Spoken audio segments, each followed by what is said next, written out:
They thought they could treat justice like a line item on a budget.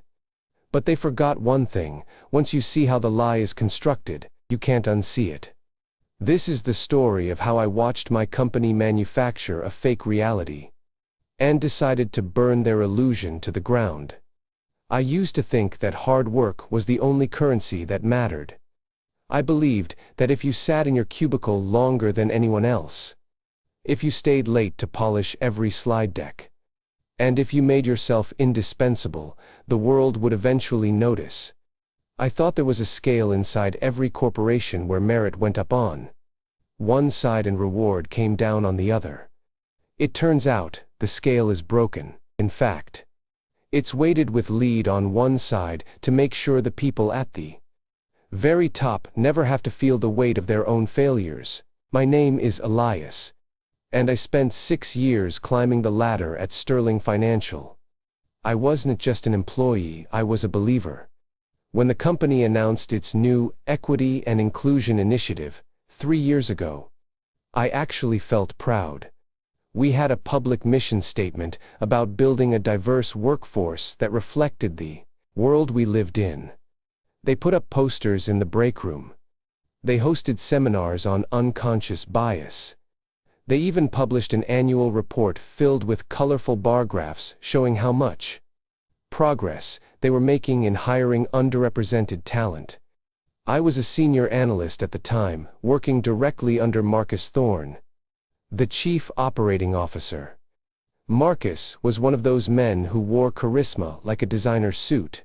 He was polished, he spoke in calm, measured tones about synergy and inclusive ecosystems, and he always had a way of making you feel like being part of his inner circle was the greatest achievement of your career. I wanted to be in that circle. I worked harder than anyone to prove I belonged there. The cracks started appearing during the quarterly review period last year. We were undergoing a massive audit, not just for finances, but for our social impact metrics. The board of directors had become very vocal about ESG goals, environmental, social, and governance scores. If Sterling Financial didn't meet certain diversity benchmarks, our institutional investors would start pulling their capital. It was a matter of survival, or so the leadership told us. I was tasked with helping compile the raw data for the internal audit. It was supposed to be a routine collection of hiring numbers, retention rates, and promotion statistics across all departments. But as I pulled the files, I noticed something that didn't make sense. The math wasn't adding up. The public reports claimed we had increased our minority leadership by 20% in 18 months. However, when I looked at the actual payroll data, the names attached to the salaries and the titles, the numbers were stagnant. We weren't promoting anyone from those underrepresented groups. In fact, some departments showed that turnover among diverse hires was actually higher than it had been 3 years ago. I felt a cold knot tie itself in my stomach. I didn't want to believe it. I thought maybe I was looking at the wrong spreadsheets or misinterpreting how the company categorized certain roles. I went to Marcus's assistant, a woman named Sarah who had been with the firm for decades and knew where everybody was buried. I asked her if there was a specific way we were calculating leadership potential for the metrics. She looked at me, her eyes darting toward the heavy oak door of Marcus's office. She gave me a tight, pitying smile that made my skin crawl. She told me that sometimes numbers are contextual and that I shouldn't worry about things that were already being handled by the executive team. That was the first warning sign. The second one came when I saw the ghost promotions. I was digging through the HR database, trying to find the justification for a series of rapid promotions in the upper management tier. Suddenly, I found them. 3 different individuals who had been promoted from entry-level roles to director or VP status within 12 months. When I checked their backgrounds against our diversity mandates, they fit the profile perfectly. They were the success stories, the company was using to fuel its public image. But then I looked deeper into their actual work history and performance reviews. These people weren't performing. Their departmental outputs were declining. Their direct reports were resigning in droves due to toxic management styles, and most importantly, they held positions that didn't actually exist on the official organizational chart until the day of their promotion. They were placeholders. I realized then that Sterling Financial wasn't just failing its diversity goals. It was actively manufacturing a lie. We were hiring people based on how well they looked in a brochure rather than how well they could do the job. And we were promoting them to hide the fact that our actual meritocracy had been replaced by a theater of optics. The rage wasn't immediate. It started as a slow, simmering heat in my chest. I thought about all the colleagues I knew who had worked themselves to the bone. People who came from humble beginnings and moved mountains every day, only to be passed over because they didn't fit the leadership aesthetic Marcus wanted to project. I thought about the talent we were discarding because it didn't serve a metric. I spent the next 3 weeks living in a state of constant, quiet paranoia. Every time someone walked past my desk, I wondered if they were there to tell me I was being let go. Every time an email popped up from IT support, I feared it was a trap. But the more I looked, the more I saw that this was just one rogue manager or one bad hiring year. This was systemic. I decided I needed proof. Not just suspicious spreadsheets, but the why. I needed to see the intent. In legal terms, you can't prove a crime without proving intent. And Marcus Thorne was a master of plausible deniability. He would always say he was following guidelines or acting on strategic direction. I knew that the real decisions weren't made in meetings with minutes taken. They were made in encrypted channels and private email threads between the C-suite and select members of the board. I also knew that as a senior analyst, I had high-level access to the company's cloud storage for data auditing purposes. It was a privilege I had earned through years of being the first one in and the last one out. The temptation to use that access was immense. I told myself it wasn't stealing, it was whistleblowing. I was protecting the integrity of the firm by exposing its rot. I convinced myself that I was doing something noble.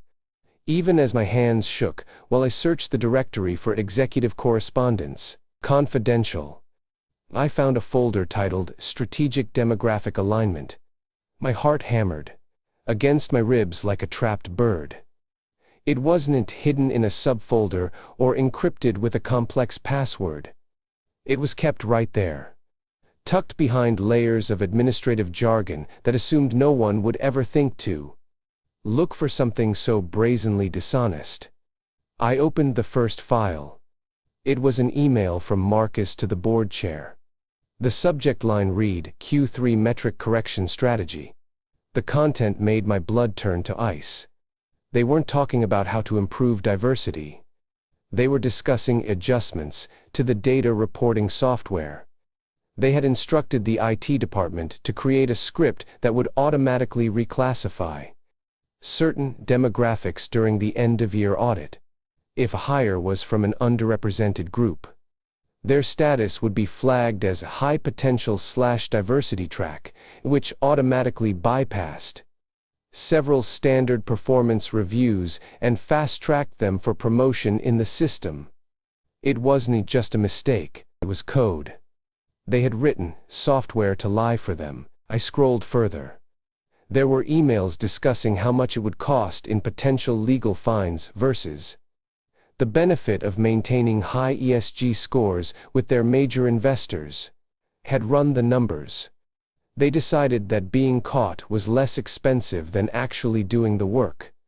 They were treating justice like a line item on a budget. One email, sent from Marcus himself, read, "The optics are more valuable than the actual outcome.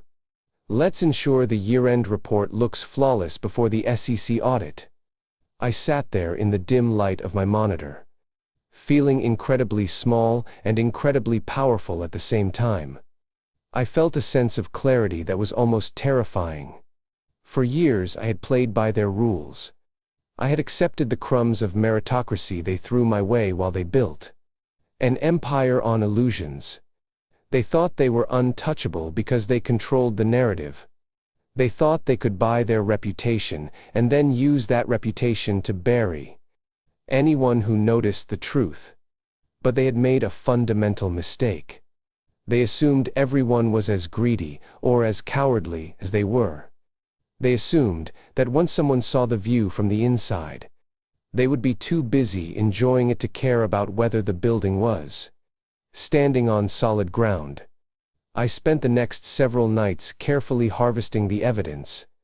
I didn't just grab everything, I was surgical. I needed the specific threads where they discussed the reclassification script. I needed the emails where they mocked the employees who were being used as props, and most importantly, I needed the paper trail that linked Marcus directly to the instruction to manipulate the data. I knew how this would end. If I went to HR, they would bury it. If I went to the authorities, they would tee me up in legal battles for a decade until my life was ruined and my career was dead. They had more lawyers than I had years left to live. To destroy them, I couldn't just tell the truth. I had to make the truth impossible to ignore. I waited for the perfect moment, the annual shareholder meeting. It is a grand affair. It's held in a massive ballroom at a luxury hotel downtown. The executives stand on stage under bright spotlights, smiling and projecting an image of unshakable prosperity. Investors, journalists, and high-level clients all attend to hear about growth, stability, and the company's commitment to social responsibility. This year, Marcus was scheduled to give a keynote presentation specifically on Sterling Financial's unrivaled commitment to diversity and inclusion. The night before the meeting, I packed my desk into a single small box. I didn't take anything sentimental. I only took my laptop and my dignity. I felt strangely light, as if by letting go of my career, I had finally become free. When the day arrived, the ballroom was breathtaking. The air smelled of expensive perfume and polished mahogany. Marcus walked onto the stage, looking like a god of industry. He spoke for 20 minutes about the soul of Sterling Financial and how our diversity metrics were a testament to our moral compass. He showed those beautiful, colorful bar graphs, the ones I knew were ghosts. The audience applauded. The cameras flashed. It was a masterpiece of deception. Then, the presentation switched to a cue and a session. Normally, this is handled by a moderator who filters out the difficult questions. But Marcus, in his infinite arrogance, had insisted on being able to engage directly with our most important stakeholders to show transparency. He wanted to look accessible. He wanted to look honest. I was sitting in the third row, wearing a suit I hadn't worn in 3 years, feeling like a ghost in the room. "Mr. Thorne," I said, my voice steady despite the roaring in my ears. "A question regarding the Q3 metric correction strategy." The silence that followed was heavy. Marcus blinked, his practiced smile faltering for just a fraction of a second. He looked at me, searching for a face he recognized. "I'm sorry, do I know you?" "My name is Elias Vance," I said, standing up so the entire room could see me. "I was a senior analyst in your department. And if you look at the screen behind you, I think you'll find that the data you're discussing doesn't actually exist." I didn't wait for him to respond. I had already bypassed the hotel's presentation system through a vulnerability I'd identified during my time in IT auditing weeks prior.